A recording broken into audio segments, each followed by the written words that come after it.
ধান খেতে জল জমে থাকার ফলে ক্ষতিগ্রস্ত কৃষকদের সরকারি সাহায্যের দাবি। গোমতী ত্রিপুরা জেলায় উদয়পুর রেলওয়ে স্টেশন সংলগ্ন রেল দফতরের জায়গাতে বিদ্যুৎ অফিস করা হচ্ছে রেল দফতরের পক্ষ থেকে, কিন্তু সেই জায়গায় কয়েক হেক্টর বিস্তৃত জায়গা জুড়ে রয়েছে উদয়পুর মহকুমা কৃষকদের কৃষি ফসল ধান ক্ষেত। সেই কাজের জন্য কৃষকদের ধান খেতে জল জমে রয়েছে।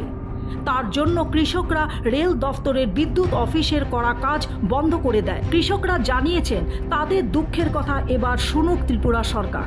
তাছাড়া রেল দফতর থেকে পাকা ড্রেনের ব্যবস্থা করার জন্য কৃষকরা দাবিও জানিয়েছেন।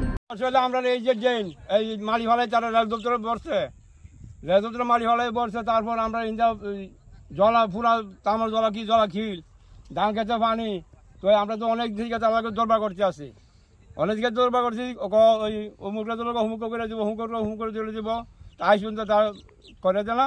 তা আজকে আমরা এখানে বসি, তারা কইছে আমরা কন্ট্রাক্টর আছে, কন্ট্রাক্টর তারা করে দিব। তো যতক্ষণ না করে এখন আমরা এটা আমরা তারা কাজ করতে।